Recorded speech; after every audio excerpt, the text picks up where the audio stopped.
Well, hello everybody. Welcome to another live stream on History Vibe podcast.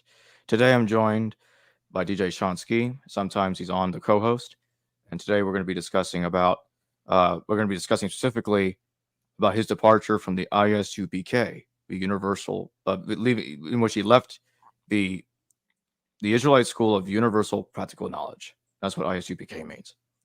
It is a sect of Black Hebrew Israelism, and today DjSeanski is going to be telling us about his journey, what caused him to believe in their movement at one time, and what eventually caused him to leave out from their Mhm. movement.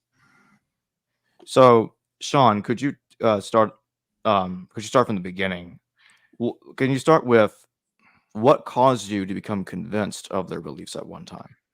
Well, um, a close friend, family member, I'll call him a lifelong friend, um, was convinced he was a Hebrew Israelite back in 1997. Um, and one of their main things is I'll call recruiting and converting people to their belief system.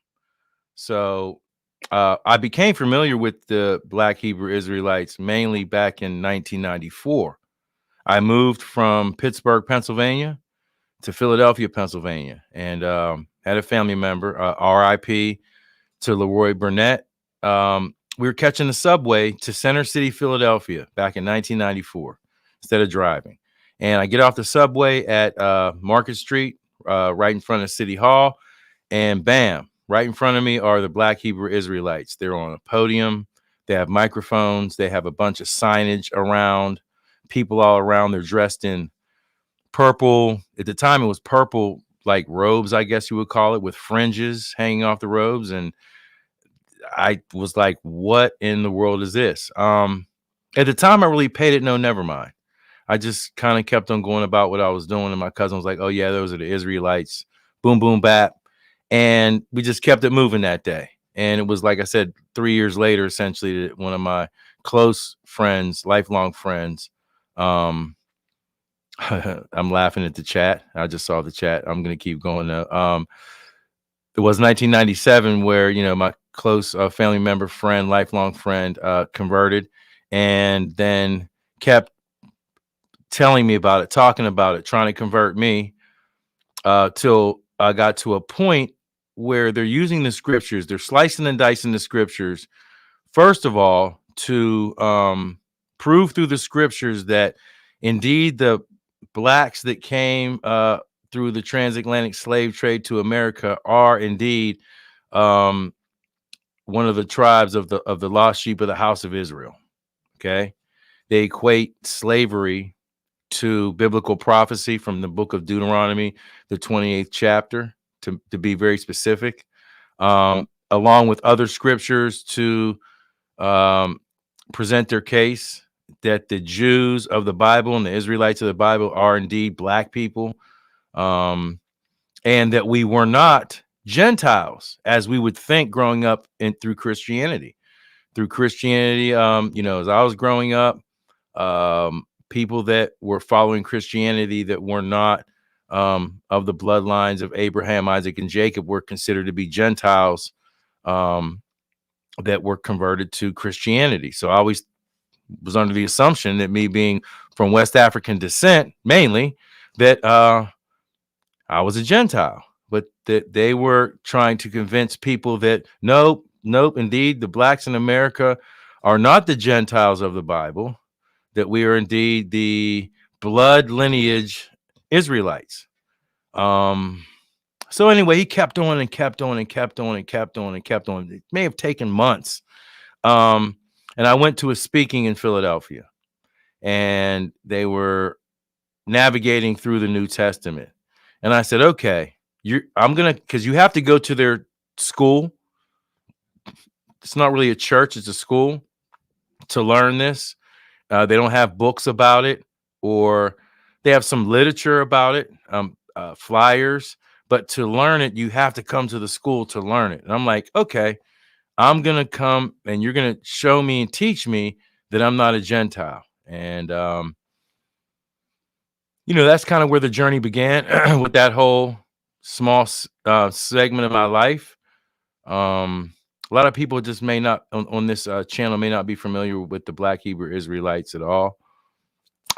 It's not new. Black Judaism is not new in America. It goes back to the late 1800s. There were a couple groups at the time.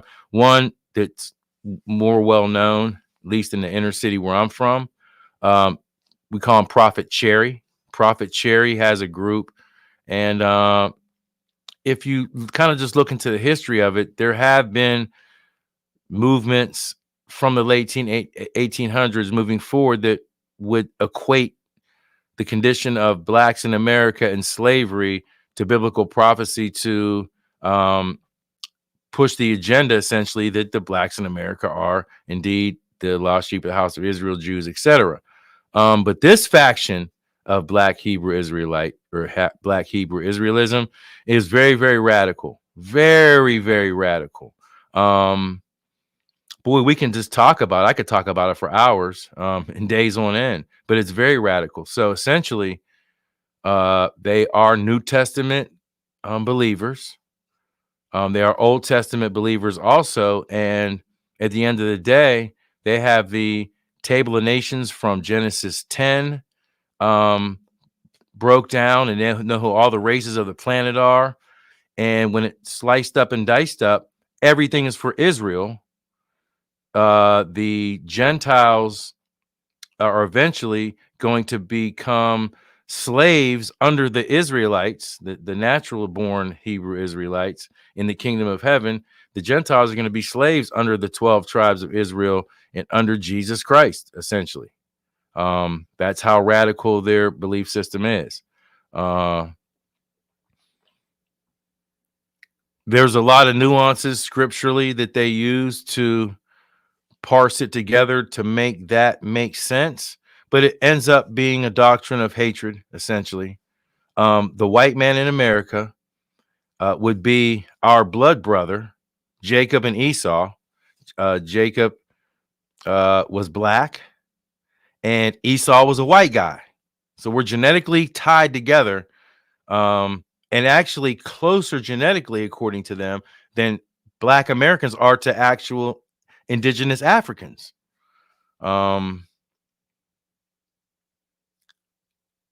Jacob is the child of the promise, and Esau is the child that's outside the promise. And Jacob, we've talked about this extensively, and it's you, Jacob, the white man. The white man is Esau, who was the devil that the Bible speaks of. Like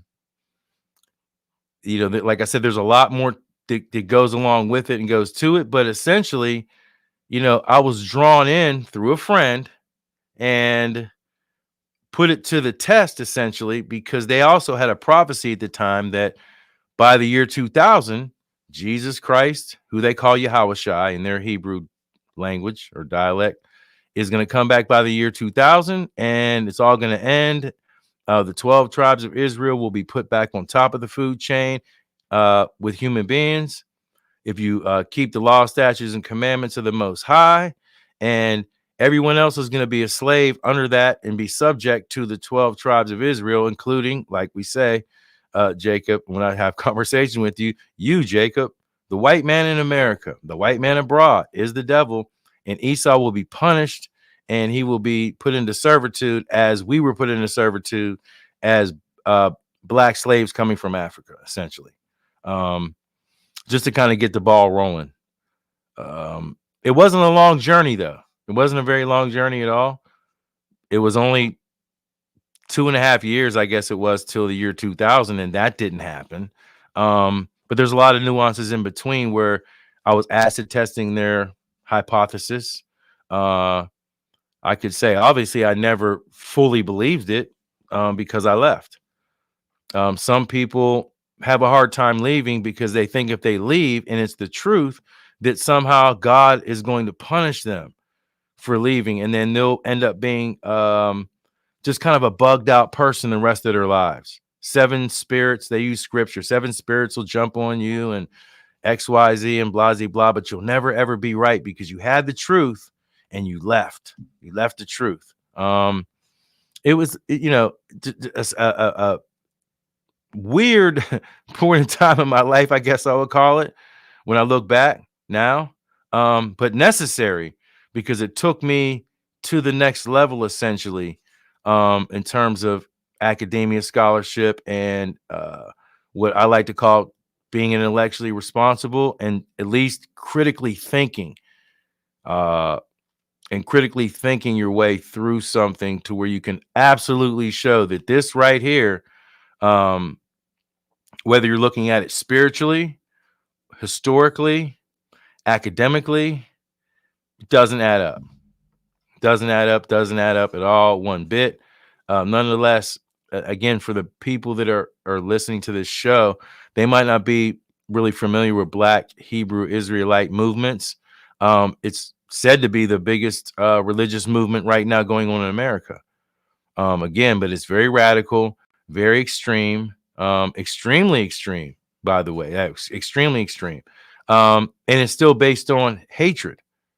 It would almost be the exact opposite way of thinking uh, than a person that's in the KKK, in the Klan. And I've seen videos years ago on talk shows where the KKK is on one side and the Black Israelites are on the other side.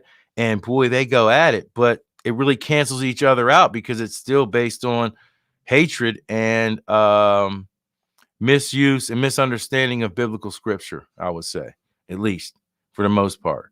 I think a lot of naive people these days that are in the Black community are definitely falling for this banana in the tailpipe, snake oil, whatever you want to call it, doctrine. I was able to work my way through it and see that it didn't add up. There's a lot of reasons why I left, but it just doesn't add up. Again, scripturally, historically, academically, it doesn't add up. Any outside sources they're using to try to prove this hypothesis of the Black Jew doesn't add up, unless the Black Jew would be an Ethiopian Jew at the time that I would still consider to be a convert to Judaism. Some may not agree with that, but in that community. But as far as Blacks in America being the blood descendants of Abraham, Isaac, and Jacob that way, no, and absolutely not. No. And I'm look at the chat at the same time, Jacob, since I've been a co-host on the show, and I kind of try to pay attention to what's going on.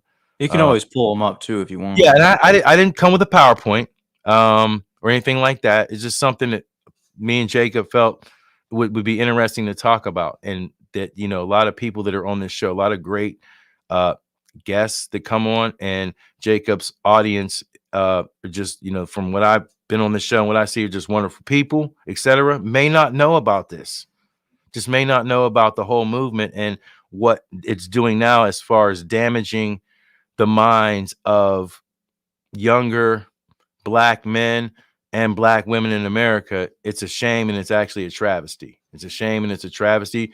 Most of my former brethren will probably look at me and say, "Oh no, he's Sean.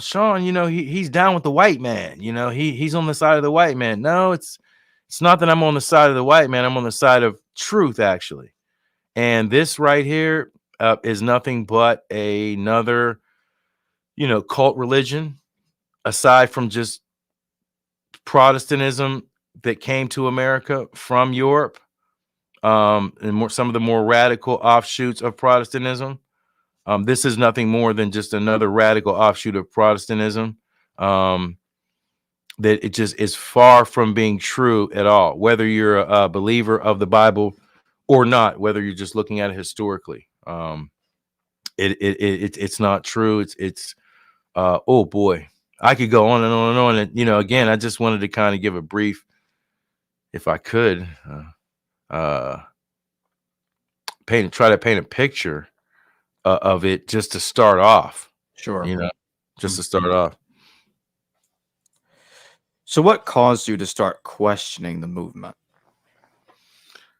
Well, at the time, now this is okay. Now let me put it in good context for everybody that's listening. We're going back to 1997.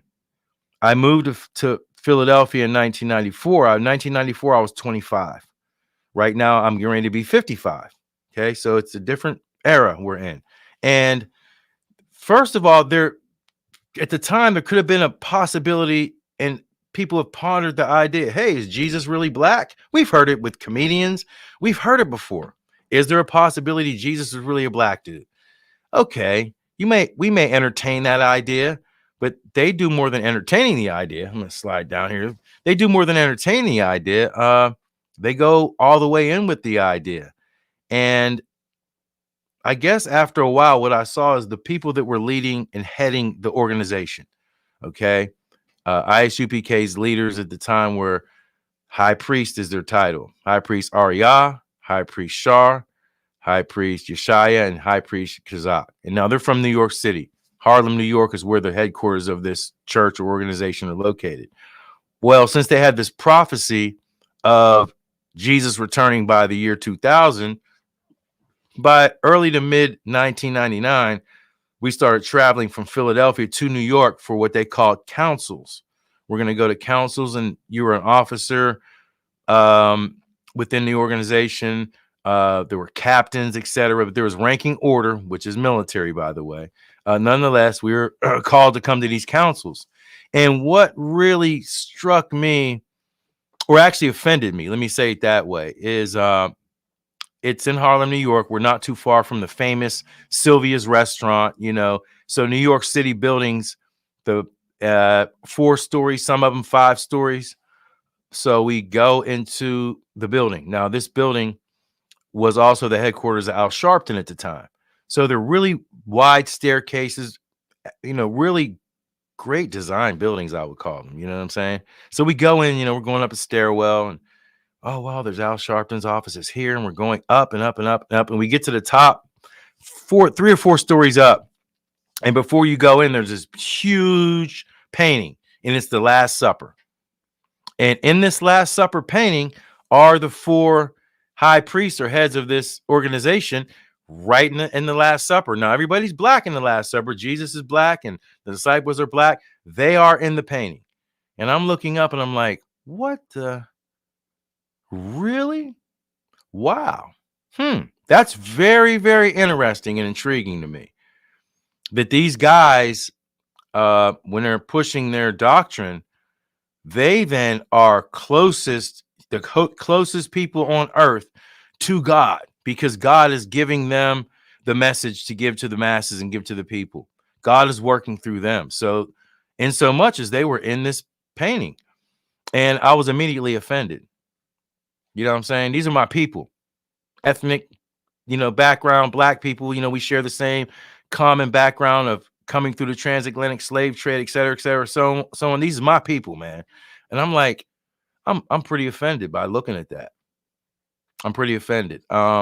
If you think God is using you and you put yourself up like that, that to me is no more than what we would call the preachers back in the day who used to be pimps and used to be hustlers in the streets and somehow ended up with a church and are making money off tithes off of people and have nice cars and things of that nature. I looked at it at that level at that point and was very offended. We went to the council, and when we got back to Philadelphia, another brother was like, hey, you going to bring that up about the being up there at the headquarters and stuff and seeing the mural? And I was like, yep, I absolutely am. I bought it up, and they gave me an answer that was just to justify it. But they're still humble guys and this and that and the other and the third. Okay, cool. Well, at that point, I was like, I'm not too sure if this year 2000 prophecy thing is even true. And it doesn't look like anything else scripturally and or historically really lines up.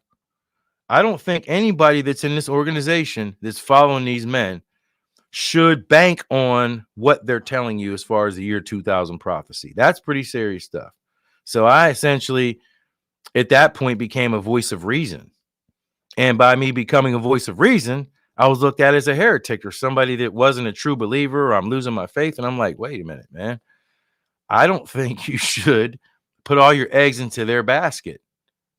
Honestly, If you call yourself a spiritual person, I don't think you should do that.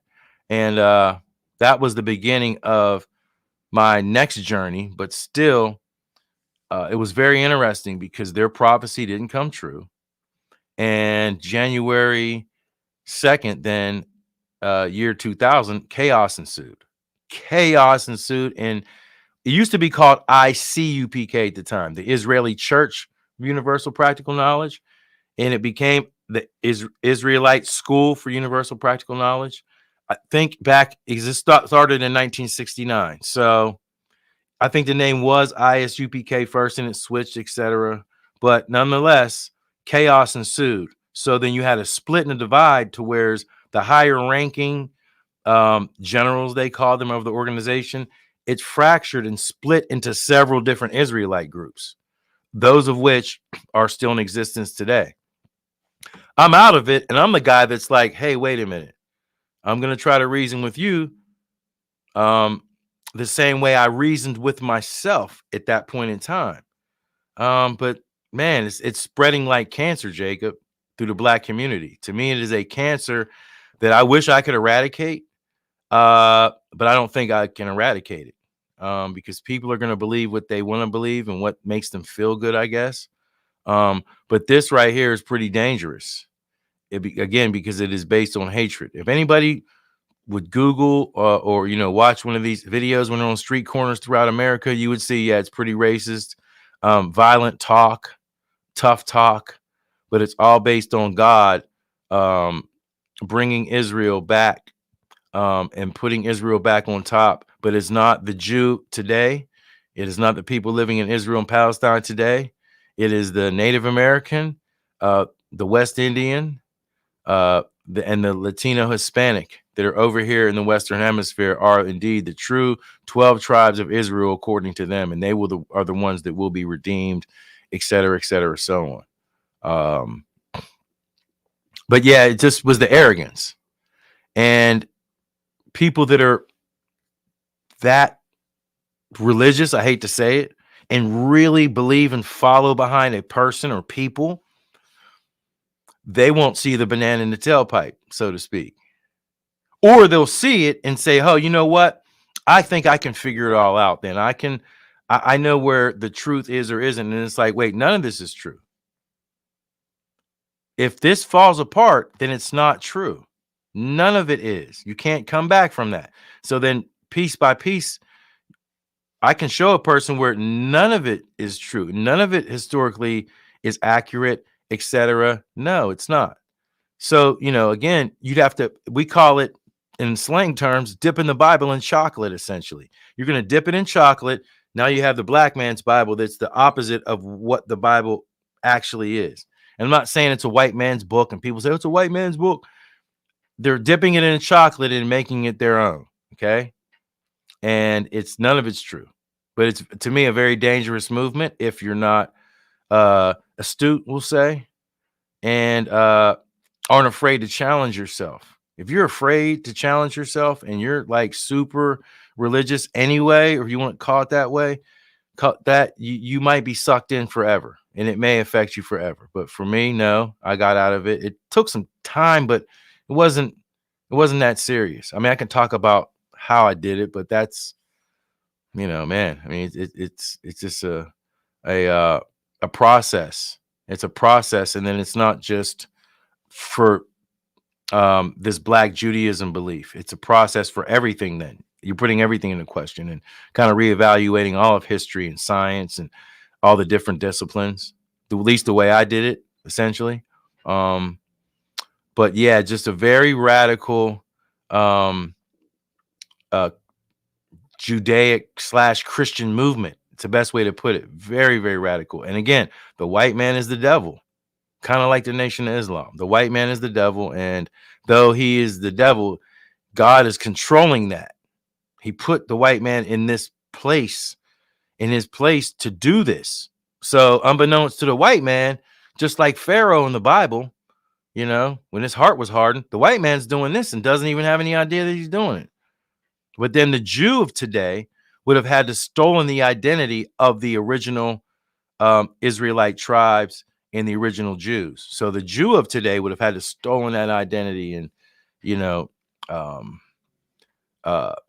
that stuff starts to really not make sense because, boy, historically, so what they would say is, so Paul and the people of the New Testament in that era of the first several centuries, current era, would have to also be black or mixed into the population of Rome, in Greece, etc. So that presents a lot of historical issues, a lot of historical issues. Then it would mean that blacks had to have ruled and been a part of European history up and into and through the European Dark Ages, up into the Renaissance era, up into King James, up into King George the third or fourth, I forget now, would have been of Negro lineage, which would have been Israelite lineage. Yeah, that presents a lot of historical issues in it within itself, but they believe it. They wholeheartedly believe it, and that to me is just like, wow. I mean, wow, wow. But it goes that deep. It goes that deep. To whereas everybody's black. Moab and Esau, though they were east of the Jordan, well, Edom is white people, and Moab would be the Chinese people, according to them. The Chinese people, and how they would, why they would say they were Chinese, and it does get super racist because Lot had incest, and it was children born from incest. Moab and Ammon. It was Moab was the Chinese and Ammon was Japanese because they kind of look like they have Down syndrome because they have slanted eyes. That's how weird this doctrine becomes. But God hates all the nations, only loves Israel, but Israel's getting punished. And Israel has to come back to the law, statutes, and commandments so Israel can be redeemed. That's the premise. But, you know, it started with, again, going back to the original question, me seeing their faces in the Last Supper. That's offensive to me, man. If you are indeed trying to be a shepherd into the sheep, well, wow, that's pretty arrogant. That was the first major piece right there that happened that I was like, hey, wait a minute, wait 1 second. I'm not falling for that. I'm not falling for that. So that was the first like major turn to where I was like, nah, you know, this doesn't add up. Along with the arrogance, just that's what started it. I'm looking at some of the chat because I am running my mouth here. This is kind of an impromptu session. Yeah, unfortunately, there, you know, because of what happened to Native Americans and you know, Mesoamericans, African Americans, they equate that with biblical text and prophecy. So, you know, I've done extensive research down in that lane. That's something that the psychologists that are out here in the world may want to ponder or try to attempt to answer, so to speak, about human behavior and why things happen sometimes that are what we would call cruel, evil, illegal, etc. But in terms of them being the lost sheep of the house of Israel, no. What they'll say is from the book of Second Esdras, and I forget the scripture off the top of my head, but Second Esdras, after Babylonian captivity, there's like 10 tribes that disappear. So they take a 1.5 year long journey to a new found land called Azareth.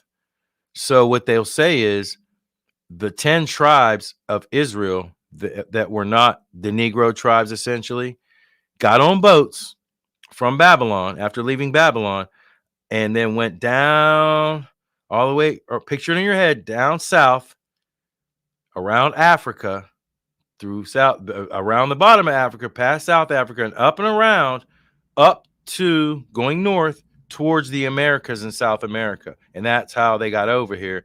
According to that scripture, that to this Azareth place, it was a 1.5 year journey, according to the scripture.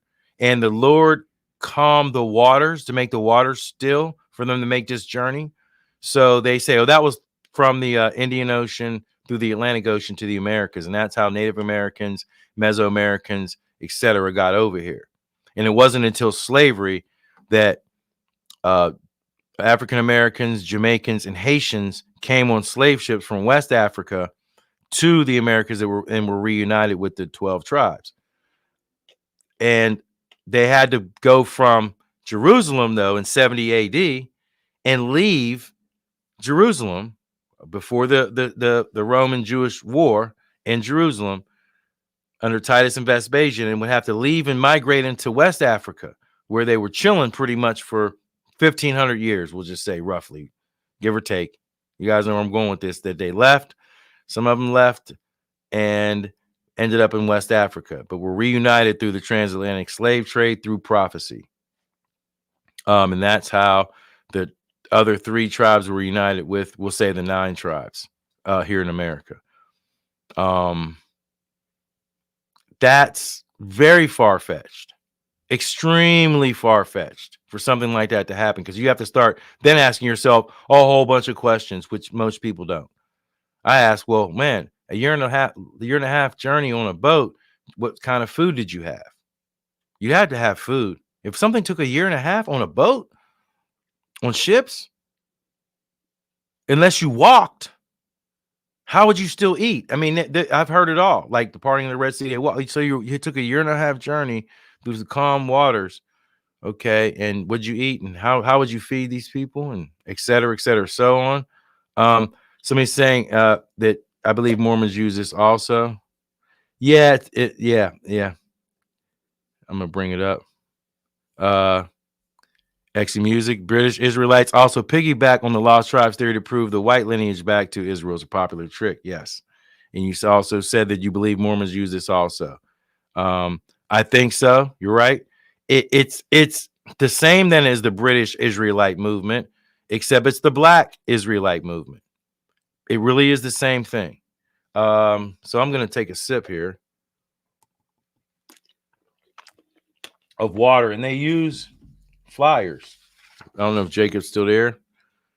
They use flyers. I'm here. These are flyers that were being circulated in the 90s. Did you forget about slavery? And it says, well, Yahweh God didn't. In fact, he prophesied through Moses the enslavement of the 12 tribes of Israel. They departed the law, statutes, commandments of the Creator. The prophecy is found by reading King James Bible 16:11. Now, they'll say that in Deuteronomy, the 28th chapter, that is where God is giving blessings or curses for following the law, statutes, and commandments. And then when you get around the 68th verse 15 and down, that's when the curses kick in, and that's when it gets to the head of the curse, which is Deuteronomy 28:68. And I'm going to just read it off the top of my head because I do have it memorized. So Deuteronomy 28:68 says, therefore the Lord shall bring thee into Egypt again with ships. Wherefore, by the way I spake unto thee, thou shalt see it no more again. And there you shall be sold to your enemies as bondmen and bondwomen, but no man shall buy you. And that's me just going off the top of my head. I should pull it up and make sure I'm saying it correctly, but Deuteronomy 28:68 is, therefore thou shalt go into Egypt again with ships. Wherefore, by the way I spake unto thee, thou shalt see it no more again.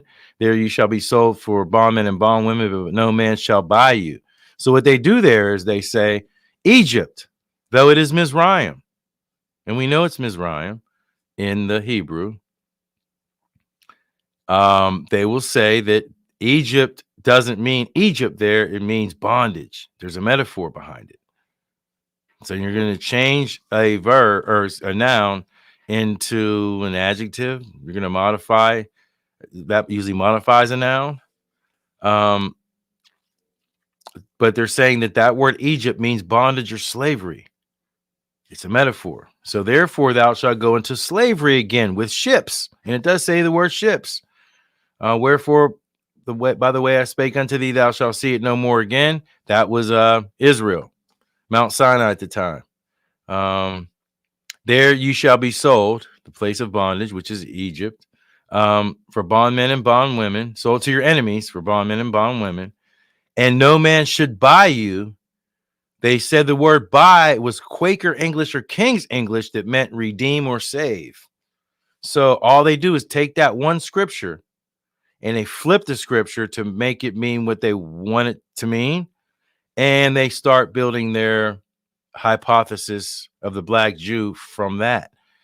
And that's where the problem starts, right there with that one scripture. And they say, hey, doesn't that remind you of your roots? And doesn't it make you, oh man, wow. Now it goes on from there. It goes on from there. It gets deeper and deeper, and then the rabbit hole goes really, really deep. But it is based on not using proper scholarship for words. They don't use concordances. They don't use the concordance. The Hebrew that supposedly Jews speak today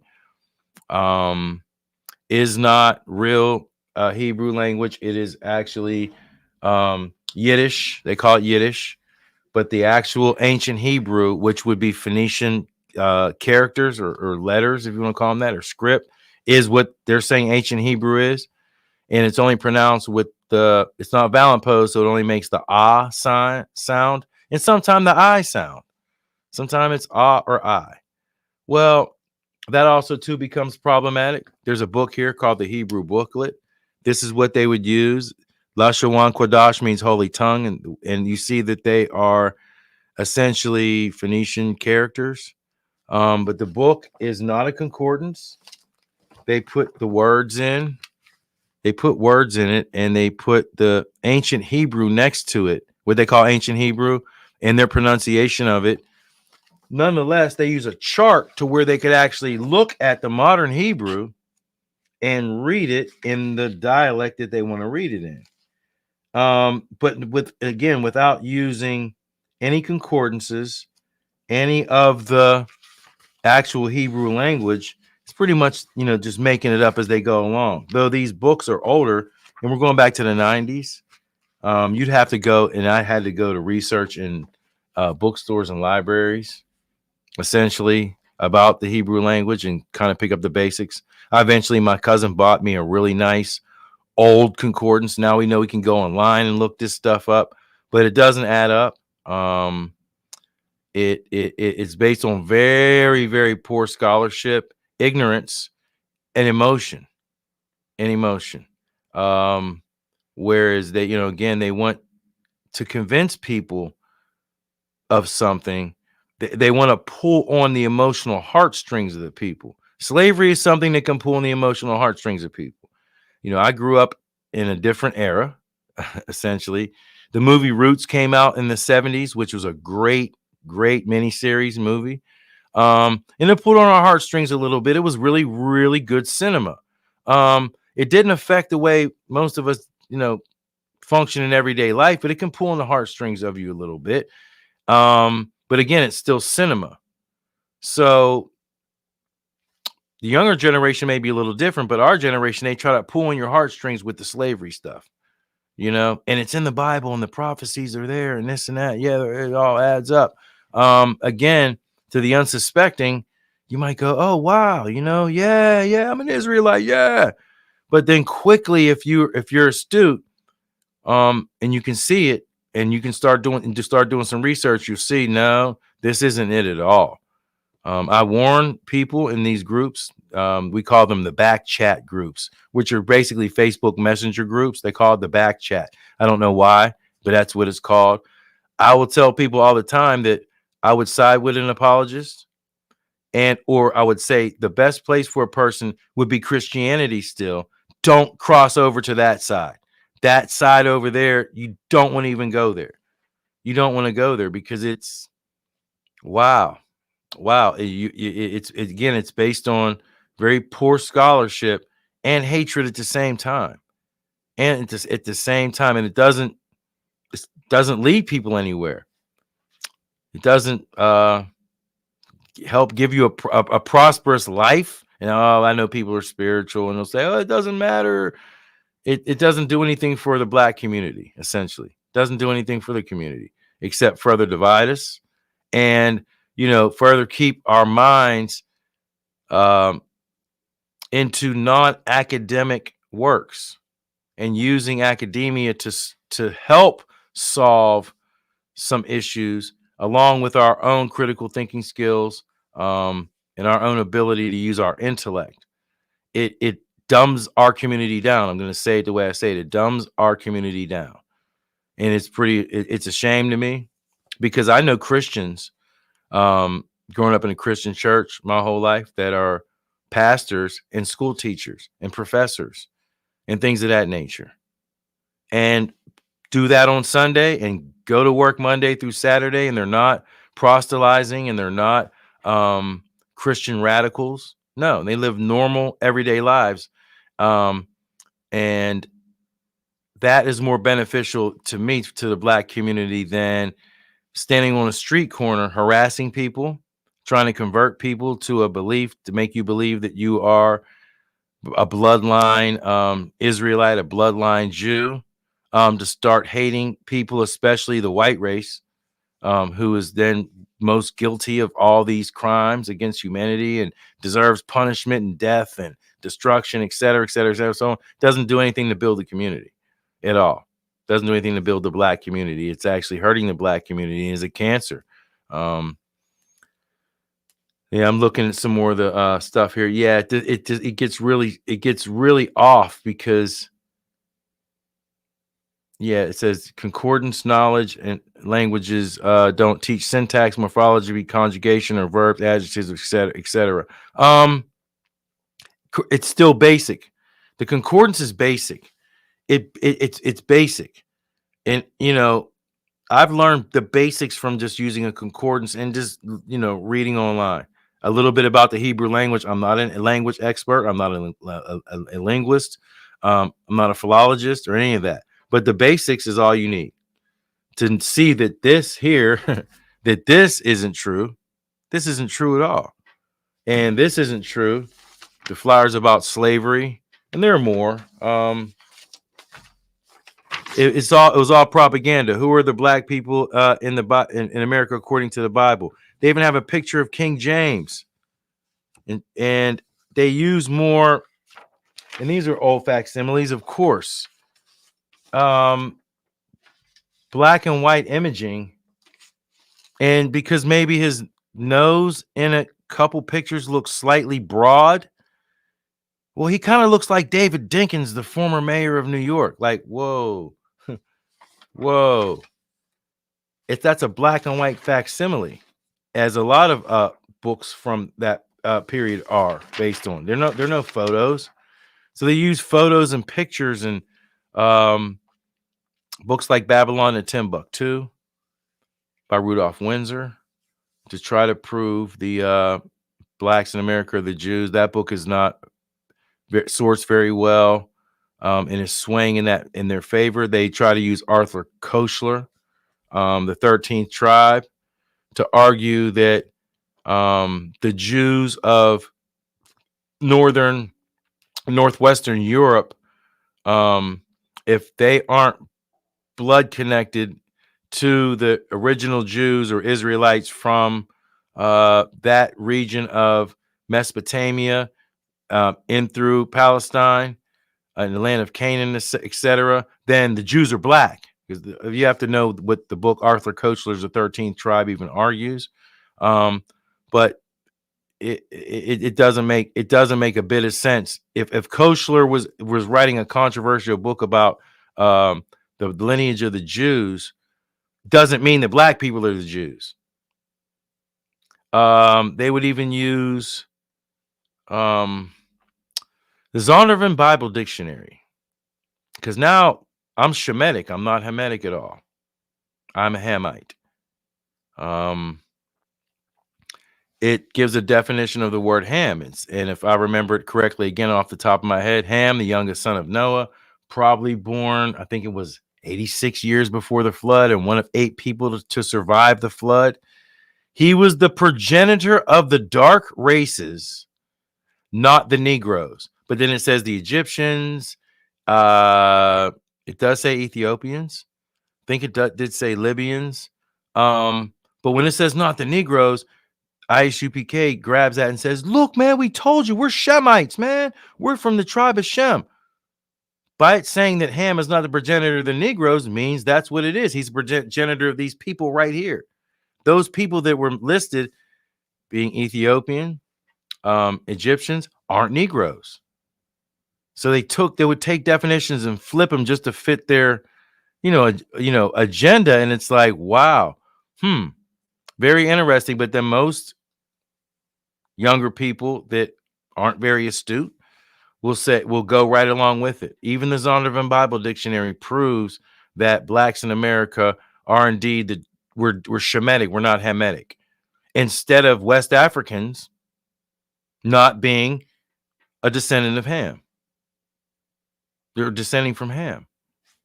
That's what I got from it, which isn't a problem for me. But again,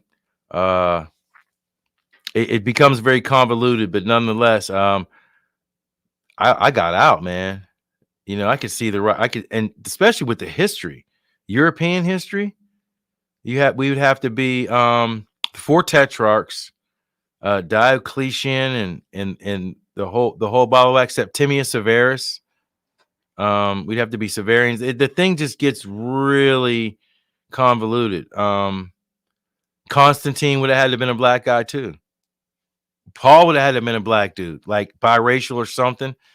It turns the whole history of Europe on its head. And they spout this still and believe it. I mean, hey, to each his own, but it's not for me. Definitely isn't for me. Jacob, yeah, it wasn't for me. And I know I'm running my mouth, Jacob. I just came on and talked for almost an hour. Oh, no, it's fine. But just wanted to talk about it. Yeah, just wanted to talk about it. But, so from 97 to 2000, October of 97 to be specific, so I wasn't in very long. When things went haywire, January 2nd, year 2000, I didn't leave right away. It split into factions, and I was sitting there. I didn't have popcorn to eat, but I was like, man, this is getting deep, man. People are mad at each other, and the prophecy didn't come true or whatever, what have you. So I just stayed where I was. I wasn't in any clique or little group and went to another organization or anything like that. And even after that, I helped them. I moved back to Pittsburgh, long story short. And helped them I helped them. I produced a show, a local TV show. I took some footage or some videos. I didn't take them, but some videos that were already pre-recorded from Philadelphia. They gave me master copies, and I took credit for production and put these shows on cable access network in Pittsburgh. Okay. And I also had helped them look for property up there. I told them I would help them do that. No big deal, whatever.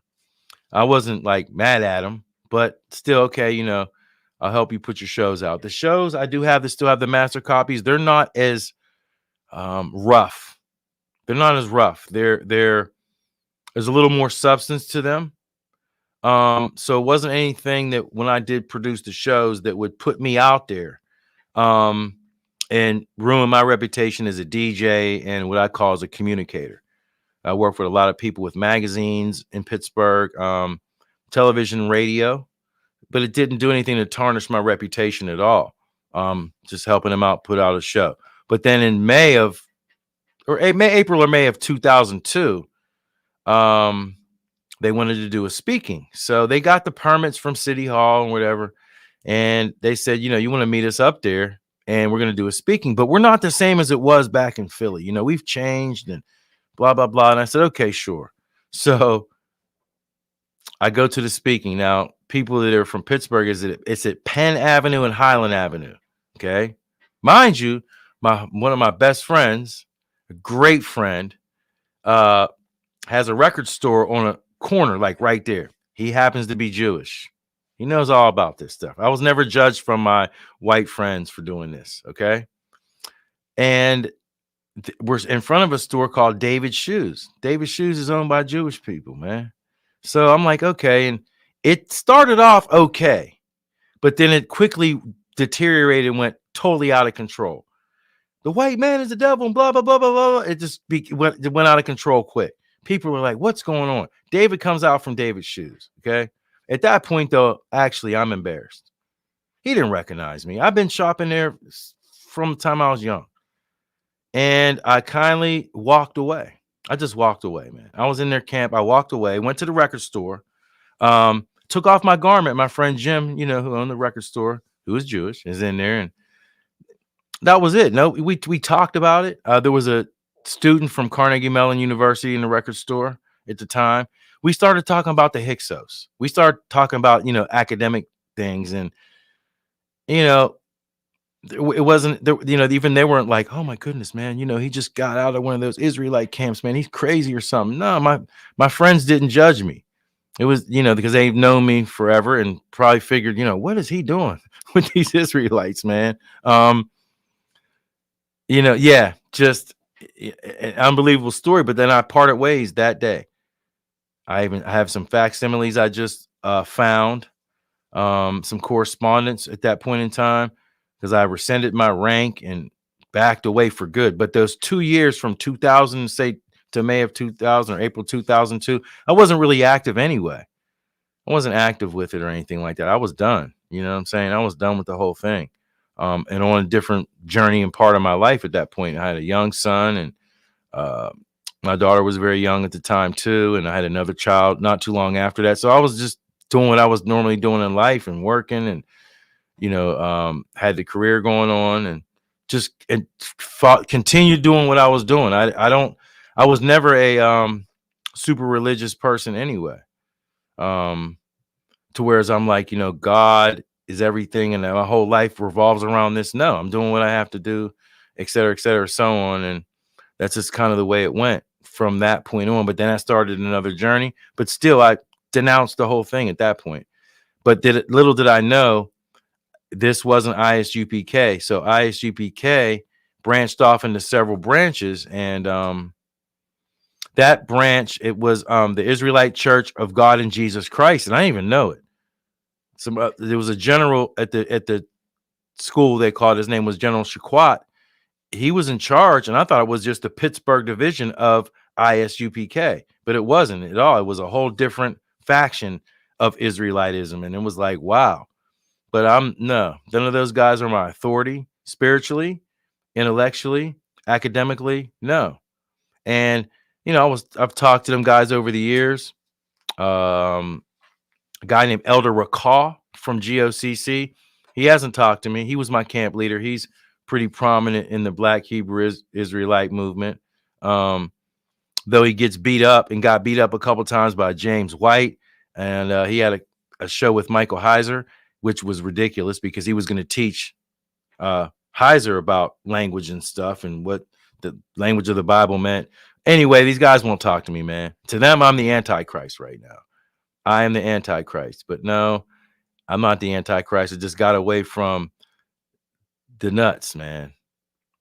I had to. Nope. I'm not falling for that. No way. But it can draw people in. And once you get drawn in, some people are still Israelites. There were Israelites when I was there. And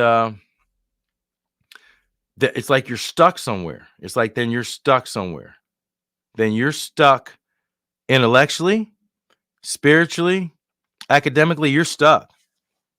So I've known guys then, so we're talking, almost 25 years ago, right? 1997 to 30 years, almost 30 years ago, that are still where they were then. Academically, spiritually, still in that same place and same space. So, yeah, walked away, totally walked away. and then begins the next journey. And I say that I needed this to make it to the next journey. I would have never made it, I don't think, to the next journey. Maybe I would have been a quasi-Christian all my life, or somebody that was kind of on the fence and, didn't really know. But that propelled me and catapulted me away from religious thought and more into the nuts and bolts, maybe we'll call it, of the academic side of it, or at least looking for answers, especially outside the Bible. Excellent statement. It's a reaction to oppression, I believe, and the need to be the chosen people, or to be chosen people. That's what it is. That's what it is. It's not even a knee-jerk reaction, but it's a reaction to oppression. It's a if pushed that far, it's a psychological reaction, because they try to play on the emotions of people and hit you in the gut, emotionally, with something that maybe it's a reality for Black Americans, but it might make us feel uncomfortable, or some kind of way, and that makes it all better. It makes it all better. So again, there's lots of nuts and bolts to it. I just took over, Jacob. Excuse me for that, man, but I just took over, Jacob. I just started running my mouth and just going with it. Yeah, there's a thing called Hebrew Academy. It was set up like a military. So on Sundays, you have Hebrew Academy, and they're teaching you a bunch of different things, and you're doing stuff like repetitiously writing out this language they call ancient Hebrew. We can see it here. But then there's scripture breakdowns. There's I have notes here. Yeah, scripture breakdowns. There's classes about brotherhood, but the history. I still have all the notes, and who even was teaching in classes. Boy, I got receipts. I call these receipts. These are receipts. When you have the teachings and who wrote, who was teaching, what day, who was doing it, I got receipts here. But there was also martial arts and boxing, which was fun. Actually, I'm not going to lie, it was fun. Some prominent former athletes, we'll call them, were involved with the ISUPK at the time. I won't mention their governments. I'll keep it on the low right now. I don't know what they're doing in life right now, but still, I don't personally have any personal issues with people that were part of the organization. I'll say that. Nothing personal. I don't even have anything personal with General Yohana is his name. He is the head of ISUPK now. And his main man is named General Mahyman. I don't have a problem with him. I don't have a problem with Elder Rakal from GOCC, who is my camp leader.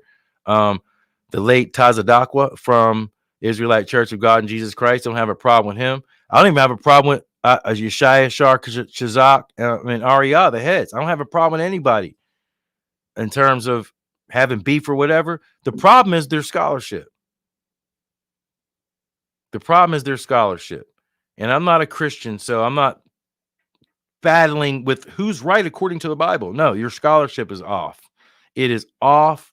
It is off. It is off. What's up, Chris? It's off. The scholarship is poor. It's extremely poor. It's very poor scholarship.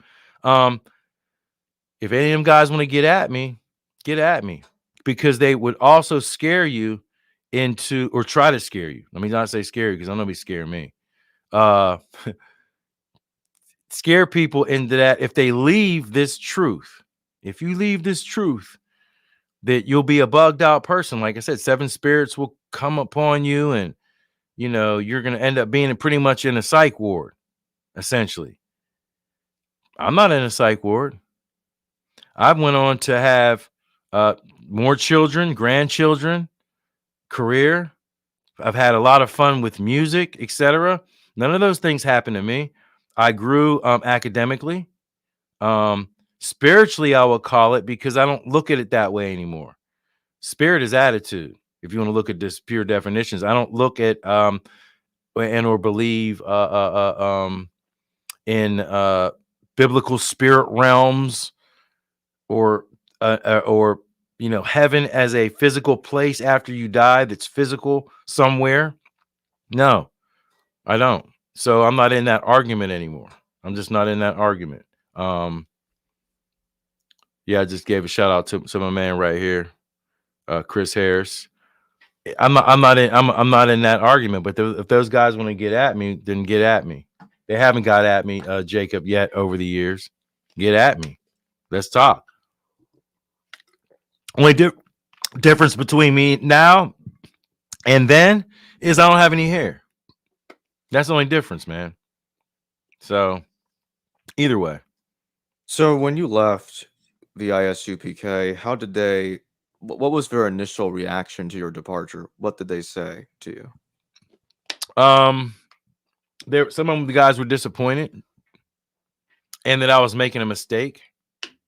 I was walking away from God, the Most High. They don't use the word God; they use the word the Most High. And there was concern. There was concern for me, that I was going to be punished by God or something. Seriously, because they believe that. They're sucked into it to where they believe that if they move left or right, some of them were into Islam, Christianity, and different religions. If they go back to that, that's it for them.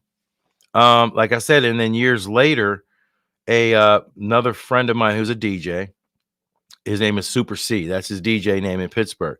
He was going past the camp and was like, they started talking and everything, and he, acknowledged he knew me, and they tried to call me out as the Antichrist. And he was like, whoa, whoa, whoa, whoa, whoa, whoa, whoa, and gave them my mother's phone number, which hadn't ever changed in a million years. Like, if you want to get in touch with Sean, you talk to him. Don't put him out there like that. I'm still DJing, in the city, even though at that point I was back down this way. I was still DJing and have connections up there. So they were calling me the Antichrist in 2010. Like, I'm not the Antichrist. What do you? That was the reaction. So they were saying that you are literally the same person as the Antichrist for total revelation, or the Antichrist, or an Antichrist. I'm a part of that whole faction of Antichrist. And I'm like, man, and I did talk to General Shaquat at that point. I did. And I started challenging him. I went a different route than he was probably expecting me to, but I started challenging them right then and there, and let him know where I was and what I was reading. And at that point, I was told I had to go to New York City, pay for it myself, by the way, and go in front into a council with this guy, Taz's Aqua. And that's when I figured out, well, this isn't ISUPK now. It's switched. I'm not doing that. I'm not going to New York and go to this. But he called himself the Comforter. He was the Holy Spirit. So, but no, I'm not doing that. Then I'm the Antichrist. Then to leave me in that lane. I'm always going to be your foe now. Now at this point, I ambushed a couple camps in Philadelphia before, act like, I'm asking some questions, and pow, hit them with a question I know they can't answer and make them look stupid, pretty much.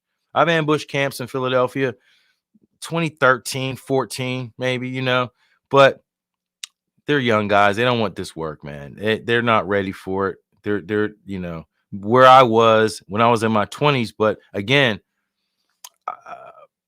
Jacob, at that time, I was only 4 years out of college, man. And I told them that I'm young and I just got out of school. Really, it took me a long time. But I am astute, and I'm gonna cross check your information. Don't think I'm not. I'm just not the average guy where I'm just gonna lay down like, yes, I believe you. I'm gonna follow you, and I'm now your servant. Not me. So again, yeah, they called me names and stuff. Though I did install a sound system in there in what we called the school at the time. And I left it there for like 6 months and went to Pittsburgh and came back, and it was still there. So, and I'm not being funny, but, you leave high-end, audio equipment around black people that are disgruntled, they might take your stuff. And I'm not, I'm not being stereotypical. I'm just being real. But no, the guys didn't take my stuff. I got back there and the guys were like, no, your stuff's still here and everything. And it worked out. But it had, like I said, was fractured at that point. It was a shell of what it once was. But again, ISUPK is still around. These Israelite organizations are growing because now they're becoming more independent. They're organizations that, and independent Israelites that say, hey, well, I don't subscribe to ISUPK and I don't follow their teachings. They follow their own teachings, Jacob. They follow their own teachings. And at the end of the day, the core of it is you're still a Jew according to the Bible, which I would absolutely contend. No, you're not. We're not from Chaldea of Ur. Our descendant or our great grandfather is not Abraham, Isaac, or Jacob. It's not us, man. You might want it to be you and be a chosen person, but unfortunately, that's not the case. Okay, it's not the case, but it really goes extreme and far. There's a lot of emotion involved in it on the street corners. It divides families, absolutely divides families. I may have been zealous like that at one point, but as I tell my family, it was all part of my growing process. And look where I was then as opposed to where I am now. I've been challenged by some of my Christian family members. Well, you're all over the place. No, I'm not all over the place. I'm looking for answers. And I'm not going with what was programmed into me. I'm going to break that tradition now.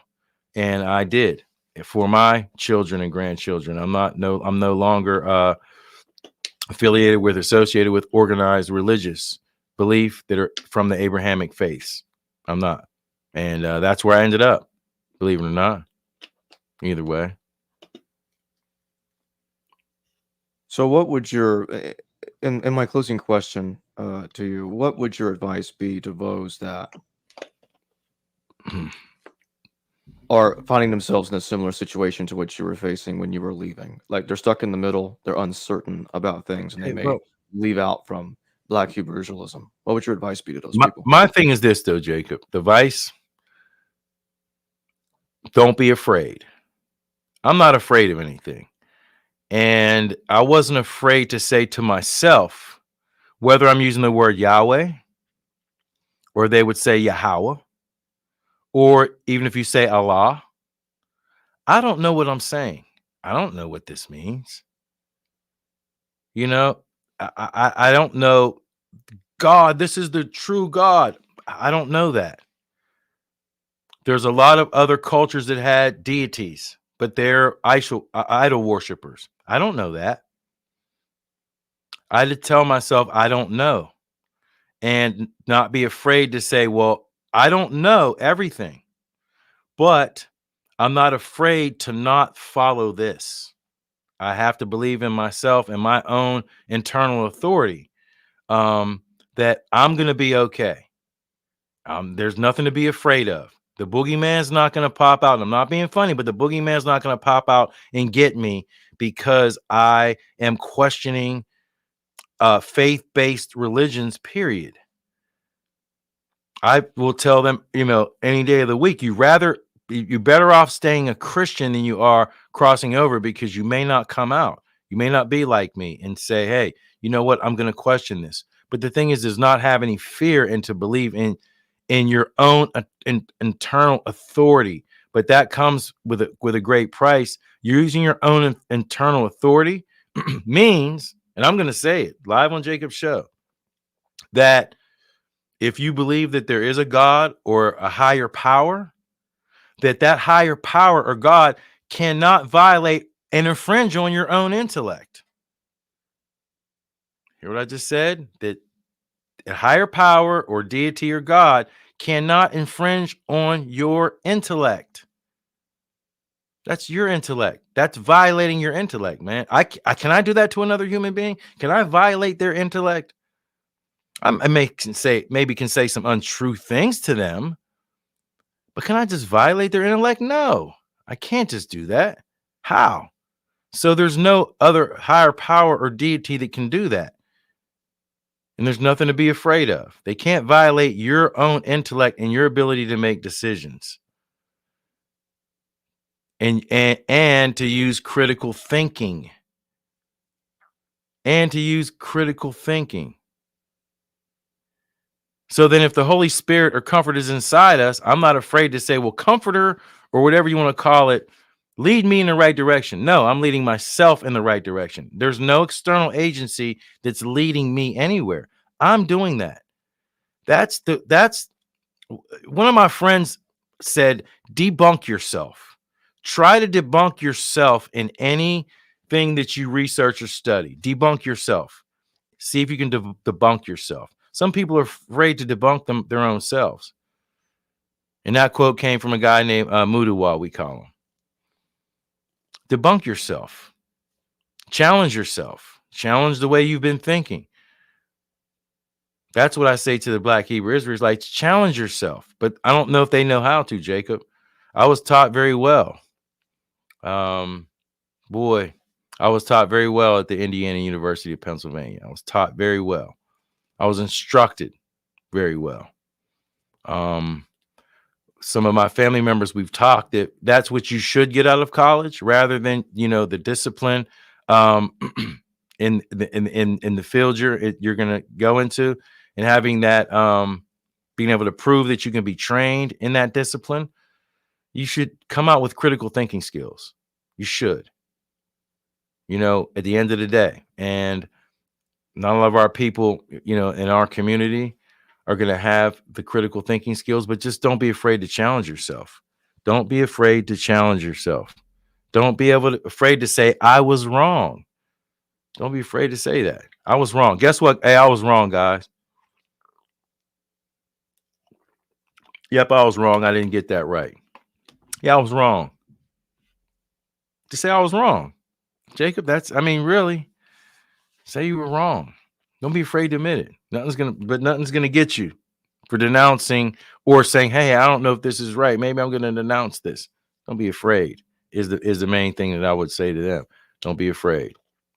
If I had to put it in a nutshell.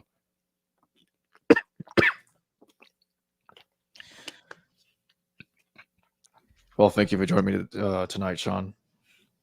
Yeah, no doubt, Jacob. Thanks for having me again.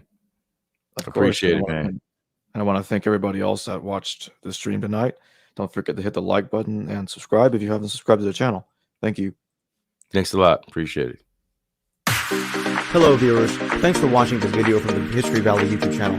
Please don't forget to subscribe and hit the notification bell. And if any of you wish to further support this channel, please consider checking out this channel's Patreon page and becoming a patron, and or donate through PayPal or through Super Chat during your live stream. Thank you.